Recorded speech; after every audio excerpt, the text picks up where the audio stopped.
The afternoon sun came in through the windows of a quiet hut house on Long Cliff Road. Inside, everything looked normal. The bed had been made, a cup of coffee sat half finished, a handbag rested neatly on the covers. It was the kind of scene you'd expect to find in any family home on a Monday afternoon. Nothing out of place, nothing to raise concern. But behind a closed door upstairs, something had gone badly wrong. Later that day, when the front door was opened, the silence inside the house felt off. There were no voices, no footsteps, no background noise from a TV or radio, no sign that anyone was home. And yet, someone had been there, someone who knew the house, someone who knew when to act. What happened inside that locked home would shake the entire community. And even years later, people who remember Julie Pacey still struggle to make sense of how it all happened. Julie Pacey had grown up in Granville, Lincolnshire, and had spent most of her life there. It was a quiet, middle-class area where people tended to stay put, close to family and familiar faces.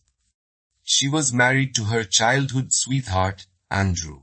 After 18 years together, they built what looked like a solid, happy life. They lived with their 2 children, a 14-year-old daughter and an 11-year-old son, in a 4-bedroom house on Long Cliff Road, one of the nicer streets in the area. The neighborhood was known for being safe and close-knit. Gardens were kept tidy. Neighbors stopped to talk. Kids played outside without much worry. It was the kind of place where people felt comfortable leaving their doors unlocked. Andrew ran his own plumbing business and spent most days driving around Grantham and nearby towns for work. Julie worked part-time at a nursery about 3 miles from home. Looking after others came naturally to her. After school, she often watched a neighbor's young daughter until the child's parents finished work. Every weekday, except Monday, the girl would come straight to Julie's house and stay until she was picked up. People who knew Julie described her as kind and reliable, someone you could count on. She had a way of making people feel welcome without trying too hard. The Pacey family was well known in the area. They'd lived there for years, surrounded by relatives, friends they'd grown up with, and neighbors who trusted them. From the outside, everything about their life seemed steady and ordinary, which made what happened that much harder for people to understand. From the outside, their life looked steady and familiar. Regular routines, family meals, a house that usually felt busy and lived in.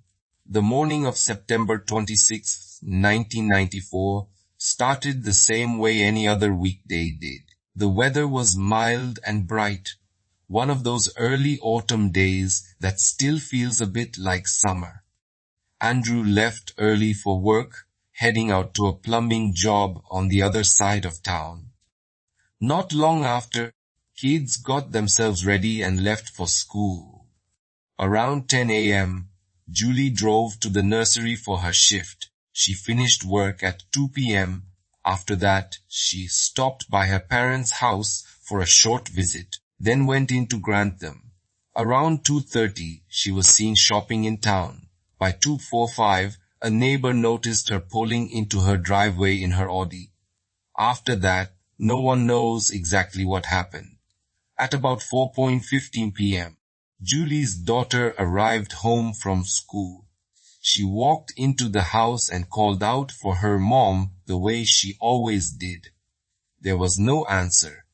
She called again, louder this time, but the house stayed quiet. Thinking her mother might be in the garden, she went to check the back door. It was locked from the inside. That didn't make sense. Julie couldn't have gone out that way. Feeling uneasy, the girl went upstairs, calling out once more. Still nothing. That's when she noticed the bathroom door was closed. She tried the handle but it wouldn't open. It felt stuck. She pushed harder and eventually the door gave way. Inside, Julie was lying on the bathroom floor. Her tights and underwear were around her knees. At first, her daughter thought she'd been taken suddenly ill. Panicked, she tried to wake her, then ran to get help. Paramedics arrived within minutes and started CPR, doing everything they could. But when they moved Julie's black sweater, they saw marks around her neck. Deep, clear marks. There was no doubt about what they meant. Quickly became clear that the scene didn't match a break-in or a random attack. There were no broken locks or forced windows. Every entry point was secure and the back door was locked from the inside. Investigators came to one conclusion. Whoever killed Julie had come in through the front door. Someone she knew, someone she trusted, someone she let inside. Inside the house, everything looked as it should. No overturned furniture, nothing broken, no signs that there'd been a struggle. Place was tidy and calm, just the way Julie usually kept it. Her turquoise work overalls were hanging neatly on the back of the bedroom door. The bed was made. On the bedside table sat half a cup of coffee and the wrapper from a chocolate bar. They were small, ordinary details, but they mattered. They suggested Julie had come home from work, changed her clothes, and taken a few quiet minutes to herself. Near her handbag, police found a bottle of nail polish remover. It looked like she may have been fixing her nails or removing makeup, something she'd started and never got to finish. Julie's body was found in the upstairs bathroom. The cause of death was clear. She had been strangled. But beyond that, there were no other injuries. No bruises, no defensive wounds. Her nails, carefully manicured, were untouched. Her clothing hadn't been disturbed. To investigators, it pointed to one thing. Julie hadn't seen it coming. Whatever happened, it happened quickly and with intent. The only item missing from the house was Julie's wristwatch. She bought it for herself just 2 months earlier while on holiday in Paris. It was distinctive, believed to be one of a kind in the UK. Police suspected the killer had taken it with them, not out of necessity, but because they wanted it. Detectives searched the area around the house, including a stretch of scrubland beside the property. They found nothing, no weapon, no clothing, nothing that explained how the attack had happened. They spoke to neighbors, postmen, and people who regularly walked their dogs along nearby paths. No one reported hearing or seeing anything out of the ordinary. It was the middle of the day in a quiet but well-populated area, and still, whoever did this had come and gone without being noticed. As the investigation continued, detectives began to question whether the timing was a coincidence. Julie had been killed on a Monday. It was the one day of the week when the neighbor's young daughter didn't come to the house after school. On any other weekday, the girl would have arrived around 3:15 p.m. That afternoon, the house was empty, and that detail was hard to ignore. Police began to wonder if whoever killed Julie knew her routine. Maybe they paid attention to when she was home alone, or even spent time watching the house beforehand. But this was a close-knit neighborhood, and detectives found it hard to believe someone could have been hanging around for long without being noticed. Then a troubling detail from a few days earlier came back into focus. Julie had told her family about an unsettling encounter that happened 3 days before her death on the Friday afternoon. She'd been upstairs cleaning when the doorbell rang. Thinking it was the neighbor's daughter, she called out for the person to come in. When Julie went downstairs, she froze. Standing in her hallway was a scruffy-looking man, not the child she'd been expecting. She demanded to know why he was in the house. The man said he was lost and needed directions. He claimed he'd only come inside because he heard her tell him to come in. On the surface, it sounded harmless. Still, the encounter left Julie shaken. By chance, the neighbor's daughter was walking down the street at that exact moment and saw the man enter Julie's house. When he later left, two crossed paths, and she was able to get a clear look at him.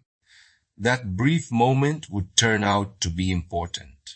In the days that followed, police tried to find a link between that unknown visitor and Julie's death.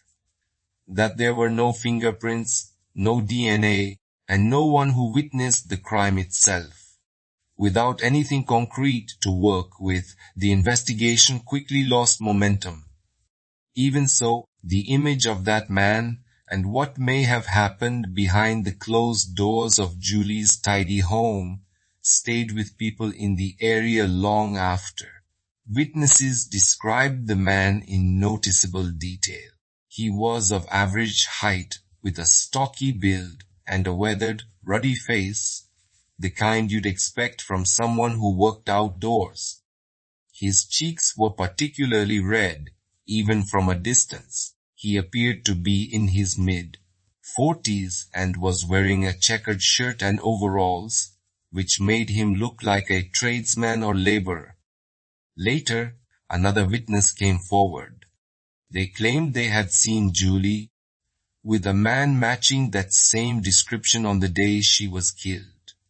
The witness said that at around 10 minutes past 3, they saw Julie driving along the road. As she approached, a man stepped out into the street. It was the same man people had described before, red-faced, wearing overalls. Julie braked suddenly, then lifted a hand in apology and drove on.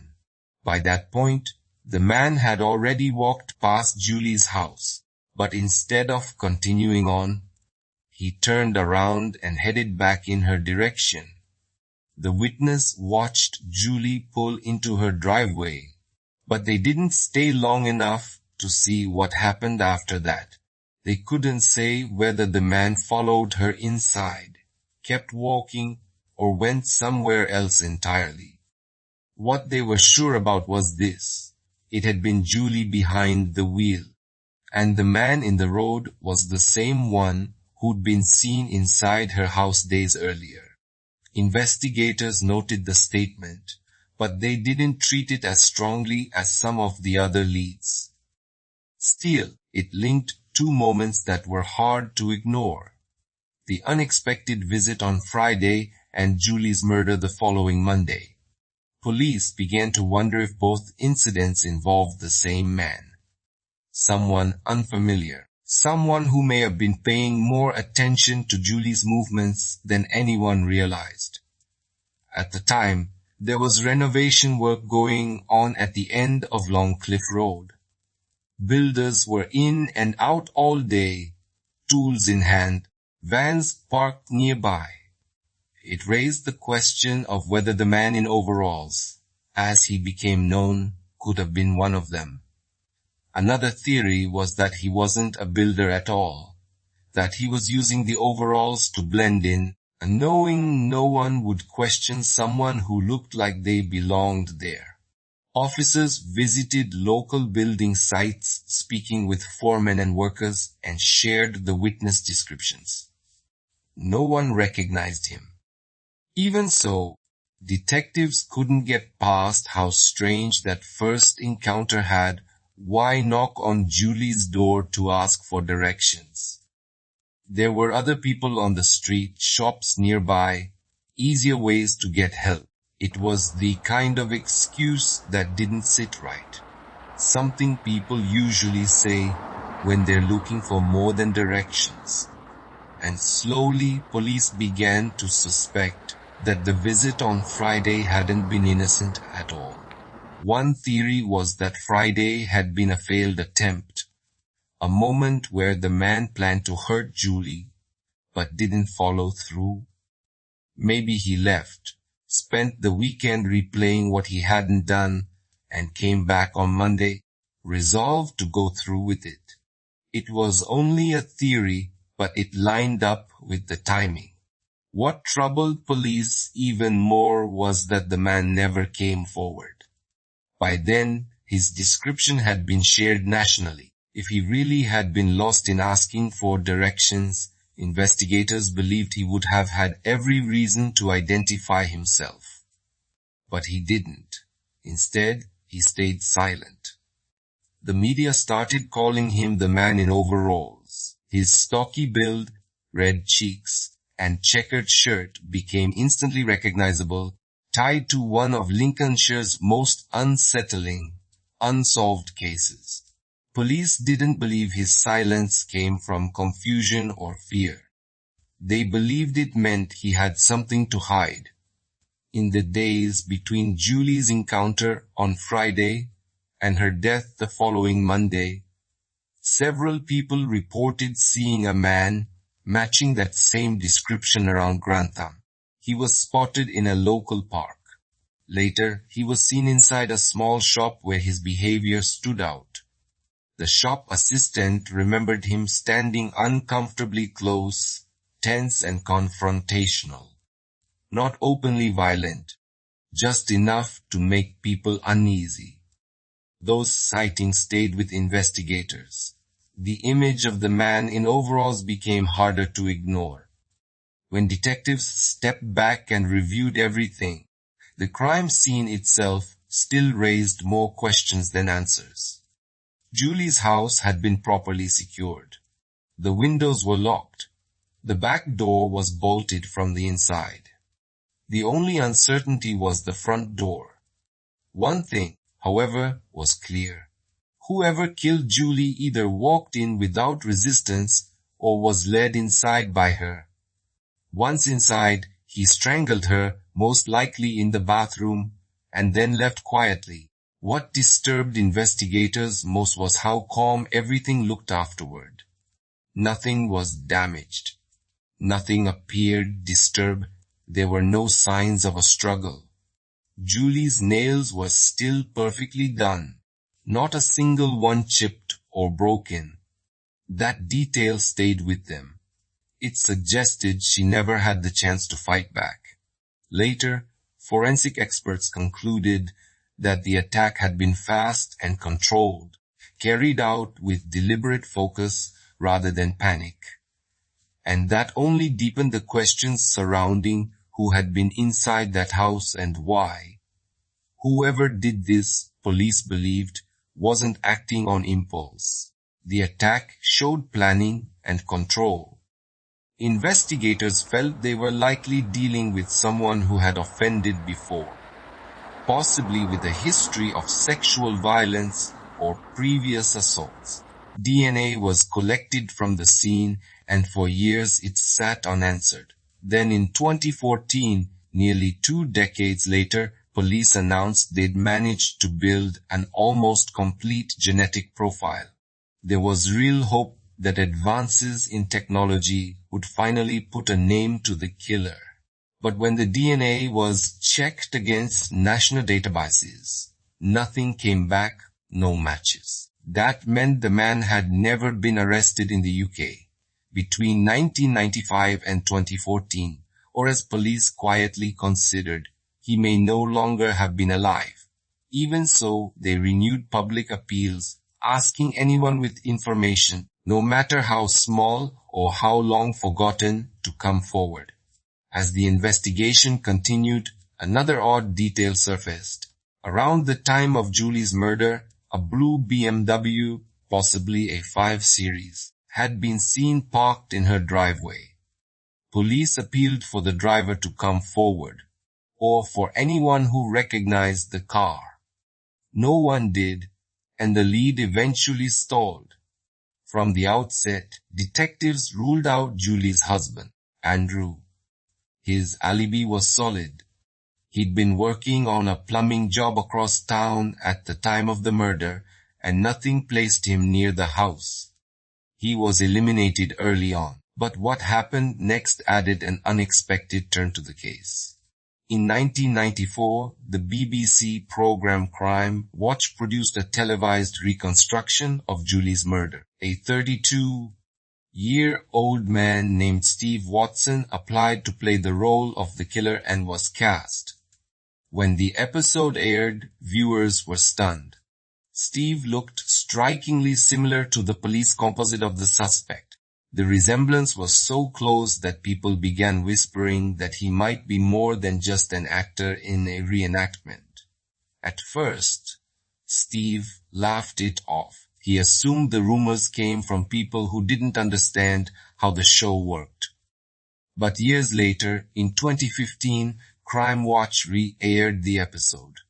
By then, Steve was 53, and suddenly the attention returned. People in Steve's town recognized him from the old broadcast.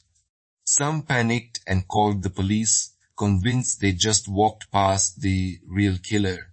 Steve was arrested, and his DNA was taken for comparison. Throughout it all, he maintained that he was innocent, that he'd only been an actor playing a part. When the forensic results came back, they backed up what he'd been saying from the start. Steve Watson was not the killer. His DNA did not match the profile taken from Julie's crime scene. Police later acknowledged that while the resemblance had been too strong to ignore, it was ultimately just an unfortunate coincidence. Julie Pacey's case remains one of the most troubling unsolved murders in Lincolnshire. Even decades later, the same questions linger. For investigators, and for the people who live nearby, how could someone carry out such a quiet, controlled attack without leaving signs of a struggle? How could Julie, a healthy and aware woman, have been taken by surprise so completely? No one has ever been charged. The identity of the man with the red cheeks and the overalls, the figure people came to call the overalls man, is still unknown. What remains are fragments of memory, a partial DNA profile, and a town that has never truly moved on from what happened behind one locked door on Long Cliff Road.